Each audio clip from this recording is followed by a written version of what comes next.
আজকে আমি খেতে চলেছি পটেটো স্পাইরাল। এই পটেটো স্পাইরাল শুরু থেকে শেষ পর্যন্ত বানানোর প্রসেসটা তোমাদেরকে আমি দেখিয়ে দিব এই ভিডিওতে। আমরাও ঠিক এসেছিলাম মেলাতে। মেলার এক সাইডে দেখতে পেলাম ছোট্ট একটি দোকান নিয়ে দাদা বৌদি দুজন মিলে পটেটো স্পাইরাল তৈরি করছে।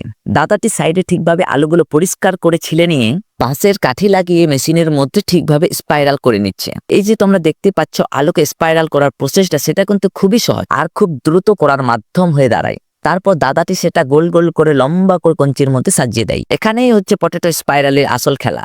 জানি না সেই স্পাইরাল করা আলুর মধ্যে কি দেওয়া হলো, তোমরা যদি জানো একটু কমেন্ট করে জানাবে।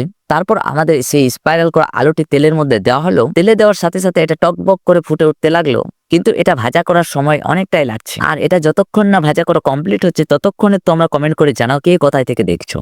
এরপর সেটা ঠিকভাবে ভাজা করা কমপ্লিট, সাথে সাথে তেল থেকে উপরে তুলে নেওয়া হলো। তুলে নেওয়ার পর সেটার মধ্যে লম্বা করে ক্রিম দেওয়া হলো। আর এটার মূল্য আমাদের এখানে নিয়েছে 20 টাকা। তোমাদের দিকে কত সেটা তোমরা একটু জানাও। আর এটা কিন্তু খেতে একদম দারুণ। যদি তোমরা চাও তবে এটা বাড়িতেও তৈরি করতে পারো।